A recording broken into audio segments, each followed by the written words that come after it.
여러분에게 먼저 물어보겠습니다. 어떤 모르는 사람에 대해서 그 사람이 과연 어떤 사람인지를 알아야 하는데 알 수 있는 방법이 무엇일까요? 어떻게 알면 좋겠습니까? 크게 말해서 두 가지 방법이 있을 것입니다. 하나는 간접적인 방법입니다. 이 방법은 그를 아는 사람에게서 그가 어떤 사람인지를 물어보는 방법입니다. 다른 하나는 직접적인 방법입니다. 이것은 직접 그 사람을 만나서 그 사람이 자기 자신에 대해 하는 말을 듣는 것입니다. 이처럼 예수님을 아는 방법에도 간접적인 방법과 직접적인 방법, 이렇게 두 가지가 있습니다. 정확히 말해서 신구약 성경 전체는 예수님이 누구이신지를 증거하는, 다시 말해서 알려주는 말씀입니다. 그러기에 예수님께서는 요한복음 5장 39절에서 이렇게 말씀하셨습니다. 너희가 성경에서 영생을 얻는 줄 생각하고 성경을 상고하거니와 이 성경이 곧 내게 대하여 증거하는 것이로다.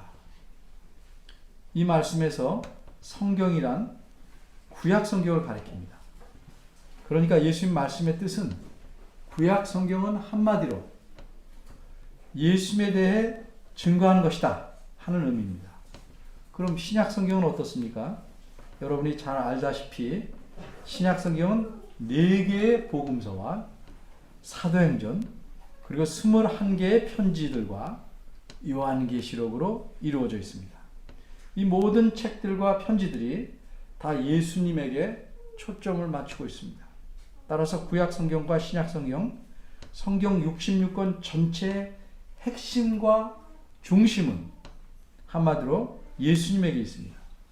그런데 이 성경 66권은 예수님에 대한 증거인 것이 분명하지만 증거하는 방법에서 말하자면 간접적인 방법으로 예수님을 알려줍니다. 그런데 신약 성경을 보면 예수님께서 직접 자신의 입으로 자신이 누구신지를 알려주는 말씀을 하셨습니다. 이렇게 직접 자신을 알리신 방법을 자기 계시, 자신을 드러내셨다. 자기 계시라고 합니다. 특별히 요한복음에는 예수님 자신이 누구신지를 직접 말씀하신 말씀, 즉 자기 계시의 말씀이 7가지가 나옵니다. 그 중에서 대표적인 말씀 2개만 소개하면 여러분이 잘 아는 대로 내가 곧 생명의 떡이다. 나는 선한 목자다. 이런 말씀이십니다. 오늘 본문에는 순서대로 말하면 예수님의 자기 계시 7가지 중에서 6번째 하신 말씀이 나옵니다. 이 말씀은 우리가 많이 들어본 말씀입니다. 내가 곧 길이요 진리요 생명이라 하는 말씀입니다. 따라서 우리는 오늘 본문에서 3가지를 생각해 보려고 합니다. 첫째, 자기 계시의 배경. 둘째, 자기 계시의 내용. 셋째, 자기 계시의 목적. 첫째입니다. 자기 계시의 배경. 예수님께서 어떤 상황에서 자신이 누구이신지를 직접 계시하셨는지를 우리가 살펴보려고 합니다. 예수님은 이제 자신이 곧 십자가에 못 박혀 죽으실 것을 내다보셨습니다. 그리고 부활하신 후에 잠시 세상에 더 계시다가 그가 본래부터 계셨던 곳인 땅으로 오신 그곳 하늘로 올라가게 되실 것을 아셨습니다. 그래서 예수님은 마지막으로 제자들의 발들을 씻기시고 그들을 위로하시면서 앞으로 있을 일들을 말씀하셨습니다. 이렇게 이야기하시듯이 말씀하신 내용이 담겨있는 요한복음 13, 14, 15, 16장을 고별 혹은 송별 강화라고 합니다. 강의하듯 말씀하셨다 이 말이죠. 고별 강화라고 합니다. 이 고별 강화의 내용이 시작되는 요한복음 13장 1절은 이렇게 말씀합니다.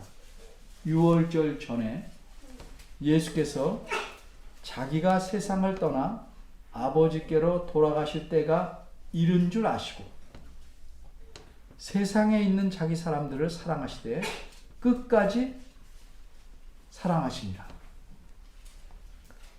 그리고 오늘 본문의 앞부분인 1에서 3절을 보면 예수님께서 제자들을 위로하시면서 자신이 먼저 가서 처소를 예비할 것이다 이렇게 말씀합니다.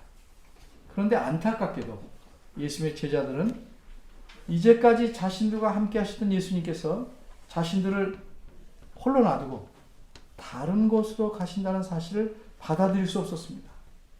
더군다나 예수님께서 죽으신다는 것은 상상하지 못했습니다. 아니, 알았다고 해도 상상조차 하기 싫었을 것입니다. 이렇게 제자들이 예수님 말씀을 제대로 깨닫지 못했기 때문에 제자들은 예수님께서 4절에서 내가 가는 곳에 그 길을 너희가 알리라 라고 하신 말씀에 질문을 하게 됩니다. 이것이 예수님께서 자기 계시를 하시게 된 배경입니다. 그럼 제자들의 질문이 무엇인지를 살펴보겠습니다. 5절입니다.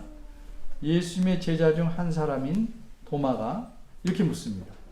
주여, 어디로 가시는지 우리가 알지 못하거늘 그 길을 어찌 알겠습니까?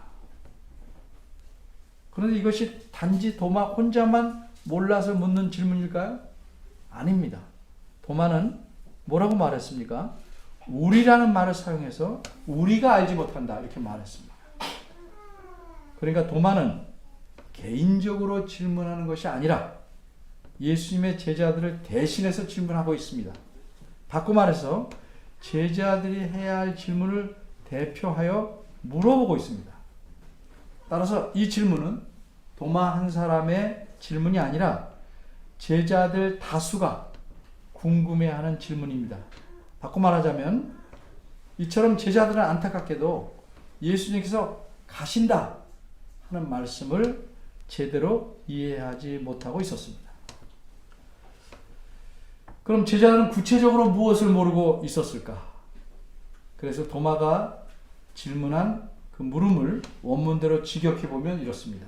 주여, 우리는 알지 못합니다.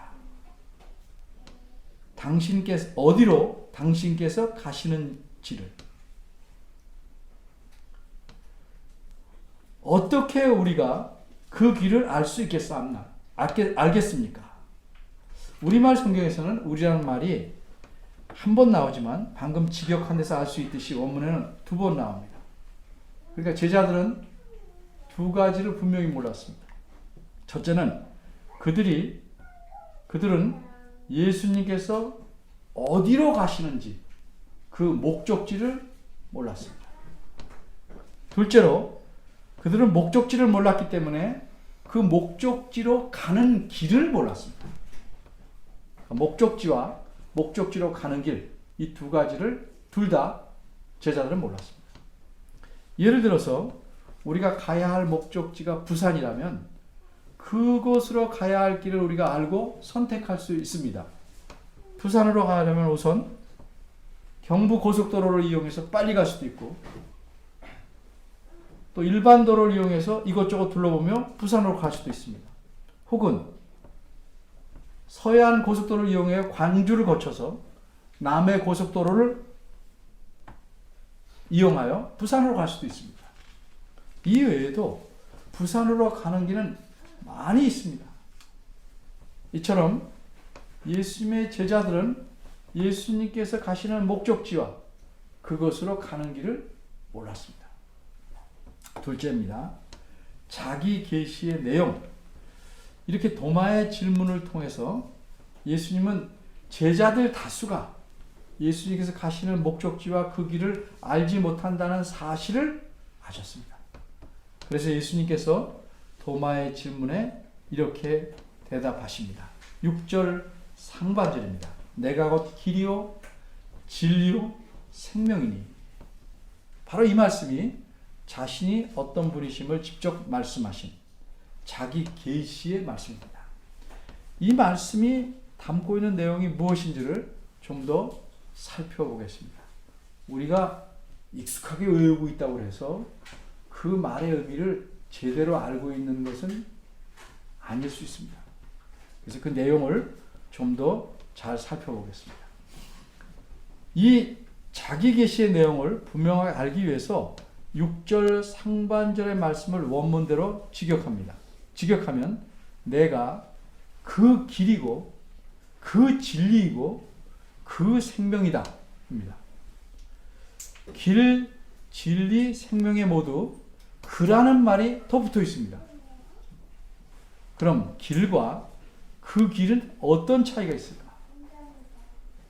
이 차이를 알기 위해서 먼저 예를 들어봅니다. 사람은 지혜롭다 라는 문장과 그 사람은 지혜롭다는 문장이 있습니다. 앞의 문장 사람은 지혜롭다 이 문장에서 사람이란 일반적인 사람, 그냥 전체적으로 사람을 일반적으로 말하는 것입니다. 다시 말해서 짐승이 아니라 새가 아니라 사람이 지혜롭다 하는 의미입니다. 그런데 뒷문장에서 그 사람은 지혜롭다 하면 이 그 사람은 어떤 정해진 유일한 사람을 가리킵니다. 이것은 다른 사람들이 아니고 다른 사람이 어떤지 모르지만 정해진 오직 그 사람만, 그 사람은 지혜롭다 이런 뜻입니다. 이처럼 예수님께서 자신을 가리켜서 내가 그저 길이다 이렇게 말씀한 게 아니고 내가 그 길이다 이렇게 말씀하셨는데, 이렇게 말씀하실 때 그 뜻은 자신만이 유일한 길이다 하는 사실을 말씀한 것입니다. 여러분도 많이 들어봤을 겁니다. 사람들은 흔히 말합니다. 여러 사람이 말한다고 다 그게 논리적으로 합당하거나 진리는 아닙니다. 잘 살펴봐야 합니다. 사람들이 흔히 말하는 것 중에 이런 말이 있습니다.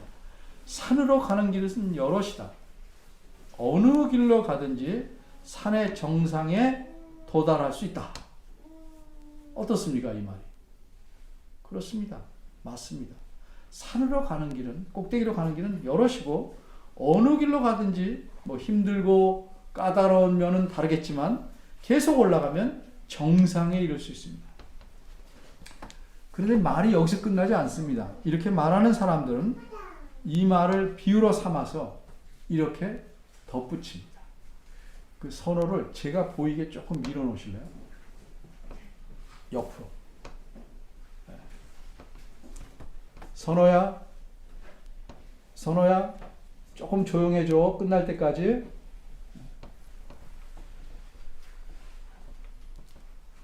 앞에 말을 비유로 삼아 뭐라고 덧붙입니까? 그러기에 어떤 종교를 믿든지 구원을 받을 수 있다. 다만 종교마다 구원을 다르게 표현할 뿐이다. 이렇게 사람들이 뒤에 덧붙인 말을 여러분은 어떻게 생각합니까? 이게 앞뒤에 말이 잘 맞는다고 생각하십니까? 근데 이런 말을 받아들이는 사람들이 의외로 많이 있습니다. 그런데 그렇게 말하는 사람들은 한마디로 성경에서 말씀하는 구원이 무엇인지를 전혀 알지 못하고 있는 것입니다. 그러기에 성경에서 말씀하는 구원, 하나님께서 예수님을 통해서만 주시는 구원을 겨우 어디에 비유합니까? 산 꼭대기에 이르는 정도로 비유합니다. 사람이 애를 쓰고 노력하면 어떻게 해서든지 산 꼭대기에 이를 수 있기 때문에 그들은 세상의 모든 종교에서 추구하는 구원을 산 정상에 이르는 것으로 비유합니다. 그러나 성경에서 말씀하는 구원은 사람이 애를 쓰고 노력하여 자기 힘으로 얻을 수 있는 구원이 아닙니다. 사람이 아무리 길을 쓰고 올라간들 산 꼭대기는 이룰 수 있지만 하늘에 올라갈 수 있습니까? 결코 없습니다. 성경에서 말씀하는 구원은 비유적으로 말하자면 산 꼭대기가 아니라 하늘에 올라가는 겁니다. 하늘에 이르는 것입니다. 이뿐만 아니라 이 구원은 하나님께서 주권적으로 은혜로 주시는 선물입니다. 사람이 얻는 것이 아닙니다. 그러기에 에베소서 2장 2절, 6절, 8절은 전에 설교했지만 분명히 이렇게 말씀합니다. 긍휼에 풍성하신 하나님이 우리를 그리스도 예수 안에서 함께 하늘에 앉히시니, 산 꼭대기 아닙니다. 하늘에 앉히시니 너희가 그의 은혜를 인하여 믿음으로 말미암아 구원을 얻었나니 이것이 너희에게서 난 것이 아니요 하나님의 선물이라. 다시 분명히 말씀드립니다. 예수님께서 말씀하시기를 내가 길이라가 아니고 그 길이라 이렇게 말씀하셨습니다. 이 길은 어떤 길입니까? 6절 하반절 말씀을 보면 그 길이 어떤 길인지 확실하게 드러납니다. 예수님은 이렇게 말씀합니다. 나로 말미암지 않고는 아버지께로 올 자가 없느니라. 이게 직역하면 아무도 아버지에게로 올 자가 없다. 나로 말미암지 않고는, 이런 뜻입니다. 따라서 예수님께서 말씀하신 그 길은 하나님 아버지에게 이르는 길입니다. 더구나 예수님은 나로 말미암지 않고는 이라고 말씀하심으로써 그 길이신 예수님 자신이 하나님 아버지에게 이르는 유일한 길임을 선포하셨습니다. 하나님 아버지에게 이른다는 것이 무슨 뜻입니까? 이것이 한마디로 기독교에서 말하는, 성경에서 말하는 구원입니다. 그래서 성경 다른 곳에서는 이 사실을 못 박아 이렇게 말합니다. 사도행전 4장 12절입니다. 다른 이로서는 구원을 얻을 수가 없나니 천하 인간에 구원을 얻을 만한 다른 이름을 하나님께서 우리에게 주신 일이 없음이니라. 이러할진대 어떤 종교를 믿어도 구원을 얻을 수 있다고 말하는 사람은 한마디로 성경에 대해서 또 하나님께서 주시는 구원에 대해서 완전히 무지하고 무식한 겁니다. 이처럼 예수님께서는 제자들이 알지 못하는 사실, 알지 못한다고 하는 사실에 대해서 분명하게 대답해 주셨습니다. 제자들은 예수님께서 가시는 목적지를 알지 못했는데 예수님은 그 목적지가 어디? 아버지 하나님. 다시 말해서 아버지 하나님이 계시는 그곳이라는 사실을 알려줬습니다. 왜 장소로 말하지 않고 아버지 하나님을 말했냐면 장소가 중요한 게 아니고 그분에게 가는 것이 중요하기 때문에 그렇습니다. 또 제자들은 목적지로 가는 길을 알지 못했는데 예수님은 어떻게 말씀했습니다. 자신이 그 목적지로 가는 유일한 길이다. 이렇게 알려주셨습니다. 선호야, 유선호, 선호야, 여기 목사님 봐. 말 걸지 말고 목사님 봐. 옳지. 이로써 예수님은 4절에서 물어본 도마의 질문에 충실하게 대답하셨습니다. 말 걸어도 대꾸하거나 쉬하지 마세요. 무시하세요. 그런데 예수님께서 말씀하신 자기 계시의 내용에는 내가 그 길이다 라고만 말씀하지 않았습니다. 그런 말씀만 있는 게 아니에요. 예수님은 내가 그 진리고 그 생명이다 라는 말씀도 계속 하셨습니다. 그럼 이 말씀은 무슨 뜻일까요? 예수님께서 내가 그 길이다 라고 대답하신 것만으로 4절의 질문에 대한 대답으로 충분하지 않은가요? 도마가 목적지와 그곳으로 가는 길을 물었고 예수님 그 목적지와 그 길에 대해서 대답하셨습니다. 그래서 논리의 형식상 예수님의 대답은 충분합니다. 그런데도 예수님은 이 대답에서 좀 더 말씀하시고 싶은 것이 있었습니다. 그러기에 자신이 그 진리이며 그 생명이다라고 더 말씀하신 겁니다. 그럼 이 덧붙인 것처럼 보이는 이 말씀에 대해 우리가 조금 더 생각해야죠. 예수님께서는 자신이 우선 그 진리라고 말씀하셨습니다. 이 세상엔 수많은 진리가 있습니다. 그러나 그것들은 모두 다 한마디로 상대적 진리입니다. 상대적 진리라는 것은 어떤 시기나 어떤 경우에만 맞는 진리입니다. 혹은 어떤 사람들만 받아들이는 진리입니다. 반면에 어디서 항상 변함없이 누구나 받아들이는 진실한 진리를 우리가 절대 진리라고 합니다. 보통 사람들은 특수한 사람 말하는 게 아니고 일반적으로 사람들은 과학을 절대 진리라고 생각합니다. 과연 그럴까요? 과학이 절대 진리처럼 보이지만 사실은 그렇지가 않습니다. 예를 들면 옛날에 16세기쯤까지 혹은 17세기쯤까지는 천동설이 과학이었습니다. 천동설이 뭔지 아시죠? 지구가 움직이지 않고 우주의 중심이 되고 모든 천체, 해달, 별 모든 것들은 지구를 중심으로 돈다. 이렇게 믿는 진리였습니다. 그러나 그렇게 굳건하게 믿던 과학, 진리가 지금은 어떻습니까? 천동설이 틀린 것인 줄 이제는 우리가 모두 압니다. 이렇듯 과학적 진리는 바뀝니다. 시대가 바뀌고 또 발전하면 또 바뀔 것입니다. 다른 예를 들면 몇십 년 전만 해도 바닷속 깊은 곳에는 아무것도 살 수 없다는 것이 과학적 진리였습니다. 빛도 들어갈 수 없고 수압이 너무 커서 아무것도 살 수 없다. 이렇게 과학적으로 생각했습니다. 이것이 과학적 진리였습니다. 그러나 그 뒤에 드러난 진실은 무엇인지 아십니까? 그 깊은 바닷속 8천여 미터나 되는 깊은 곳에서도 일종의 새우같이 연약한 것. 연체 동물들이 엄청난 수압을 견딜 뿐만 아니라 바다 밑바닥에서 유황과 같은 물질이 끓어오르는 그 가스와 더불어 300도가 넘는 그런 온도에서도 활발하게 움직이면서 살고 있었습니다.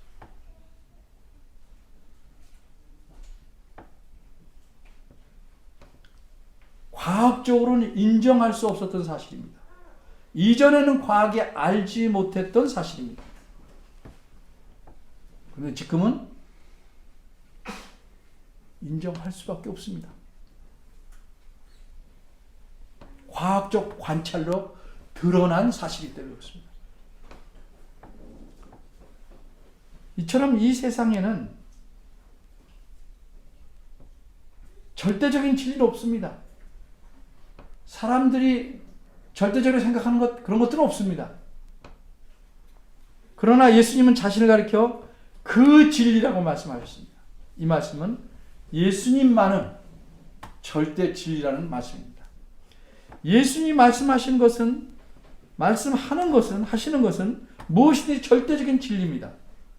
그런데 예수님은 자신을 가리켜 그 진리라고 하셨으니 이 문맥에서 혹은 그 길과 어떤 면과 연관해서 그렇게 말씀하셨는지를 좀 살펴봐요.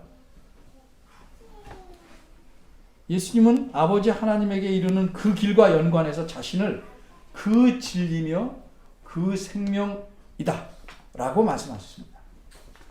따라서 학자들의 여러 의견이 있지만 종합하면 제 생각으로는 예수님께서 아버지 하나님에게로 가는 유일한 길이 되시는 근거가 뭐냐? 그 근거 두 가지를 말씀하신 것으로 이해합니다.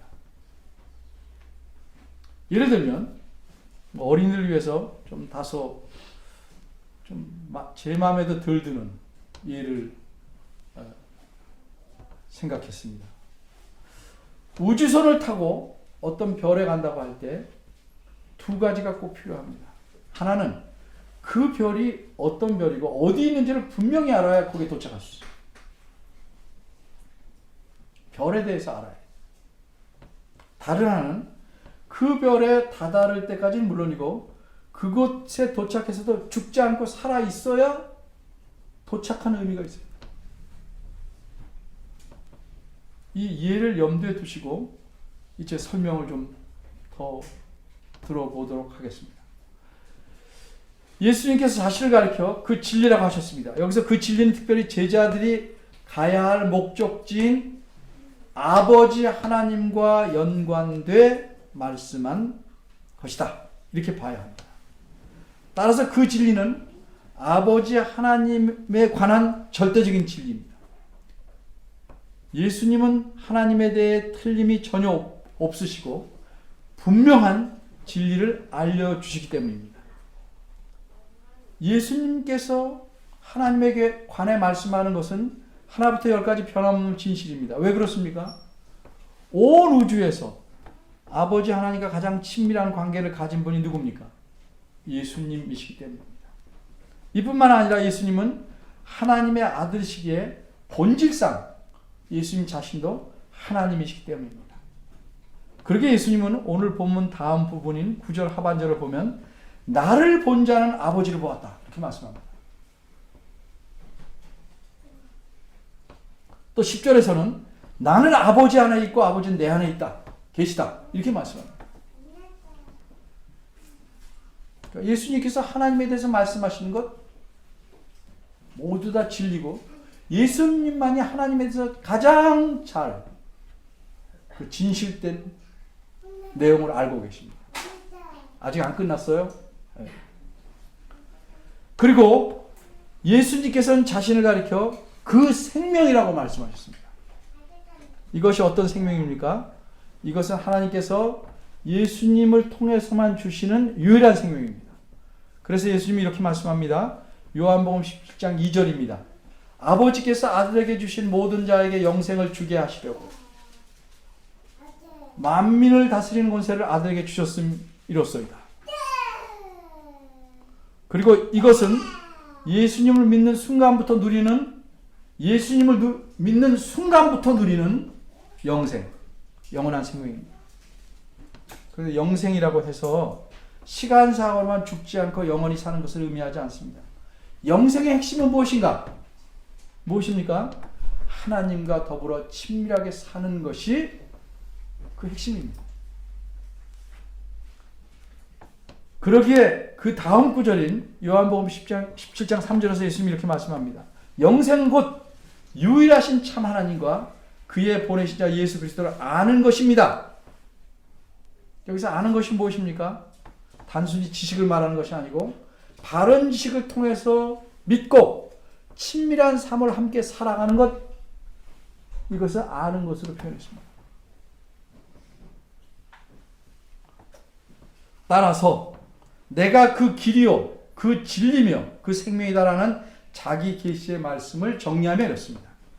예수님만이 아버지 하나님을 바르게 알려주시는 참 진리이시고 예수님만이 영원한 생명을 주시는 분이므로 예수님만이 아버지 하나님에게로 갈 수 있는 유일한 길이다 하는 것입니다. 사람은 오직 예수님만을 통해서 아버지 하나님에게로 갈 수 있다는 것입니다. 왜?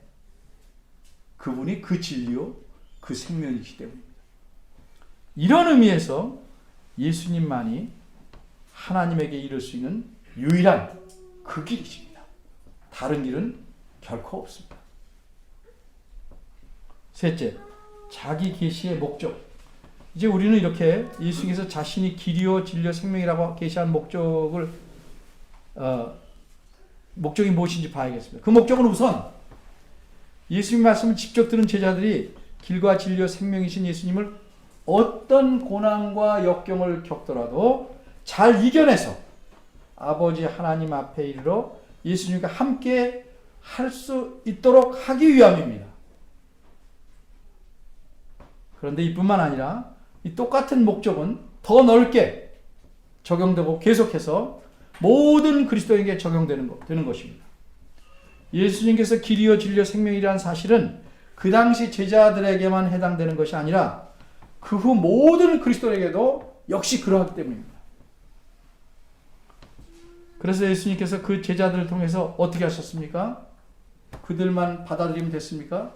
아니죠. 교회를 세우시고 그 후 모든 그리스도인을 얼로 모으셨어요. 그래서 교회로 모으시고 예수님 안에서 걸어가도록 하신 것입니다. 그래서 모든 그리스도인들은 어떤 역경과 고난이 있더라도 참되고 유일하신 길 예수님 안에서 걸으며 예수님과 함께 살아가도록 하시려는 것이 예수님께서 자신을 계시하신 목적입니다. 우리는 오늘 본문에서 예수님만이 길이요 진리요 생명이시라는 사실을 알았습니다. 그런데 이런 예수님을 우리는 감사하게도 하나님의 큰 은혜로 이미 믿게 되었습니다. 예수님 믿는다는 것은 예수님이 그 길이심을 알고 따라가는 것입니다. 그저 좋은 분이다 하고 쫓아가는 게 아니고 그 길이심을 알고 믿고 따라가는 거예요. 우리는 이렇게 그 길 안에 이미 하나님의 은혜로 들어와 있습니다. 그리고 그 길 안에서 걸어가고 있습니다. 그리고 이렇게 그 길에서 걸어가면 마침내 하나님의 은혜로 그 길의 목적지인 아버지 하나님께 이르게 될 것입니다. 분명합니다. 그런데 여기서 우리가 깊이 생각해 봐야 할 점이 있습니다. 그게 무엇입니까? 우리가 이렇게 들어선 길에서 과연 목적지를 향해 걸어가고 있느냐 하는 점입니다. 혹시 멈춰 있으려고 하거나 뒤돌아가려고 하지는 않은가 자신을 살펴봐야 합니다. 그럼 그 목적지를 향해서 계속 걸어간다는 건 무엇을 의미합니까?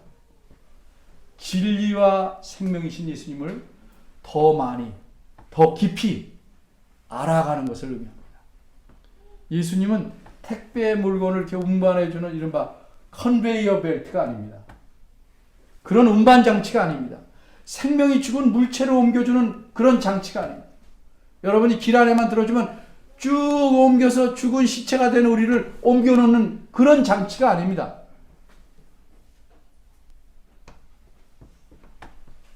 그러기에 우리는 진리이신 예수님을 알기에 더 힘쓰고 그분께서 주신 생명을 감사하며 기뻐하며 누려야 합니다. 이 땅에서 계속 누려야 합니다. 이것이 그 길에서 걸어가는 겁니다. 왜 못 누립니까? 그 길에 멈춰 있거나 되돌아가려 하기 때문에 그렇습니다. 그런데 안타깝게도 자칭 그리스도인이라고 하는 많은 사람들이 그 길에 두 발을 들여놓지 않은 채 한 발만 걸치고 사는 듯이 보입니다. 여러분은 어떻습니까? 이 땅에서부터 하나님을 많이 알고 친밀하게 살지 않으면 비유적으로 말해서 하나님 앞에 가서도 어떻게 됩니까? 굉장히 서먹서먹합니다. 그렇지 않겠습니까? 다른 사람은 다 반가워하는데 이거 가까이 가야 할지 말아야 할지 오긴 왔는데 그렇게 낯선 채로 거의 죽어서 껍데기만 그리고 파리해진 모습으로 하나님에게로 다가가시길 원합니까? 몸둘 바를 모르는 만큼 부끄러운 구걸으로 여러분 만족해 하시겠습니까? 자신을 위해서 그 길에서 걸어가야 됩니다. 그게 아니라면 혹시 무엇보다도 여러분이 그 끔찍이 사랑하는 자녀들을 위해서 그 길에서 신실히 걸어야 합니다. 그래야 그 자녀가 그 길에서 또 신실히 걸어갈 것이에요. 여러분이 그 길에서 신실히 걷는 모습을 보이지 않으면 그 자녀도 그 길에서 그렇게 걷지 않습니다. 신실하게 걸어가시기를 간절히 바랍니다. 기도하겠습니다.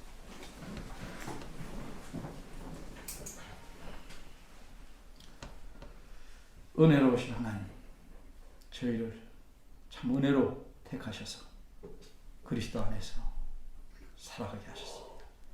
천성을 향해, 하나님이 계신 곳을 향해 걸어가도록 하셨습니다. 뒤를 돌아보고 싶은 마음을 누르게 하시고 표대를 향하여 걸어간 사도 바울처럼 하나님을 향해서 뚜벅뚜벅 감사함으로 걸어가는 저희들 되도록 저희 손을 붙잡고 이끌어 주옵소서. 예수의 이름으로 기도합니다.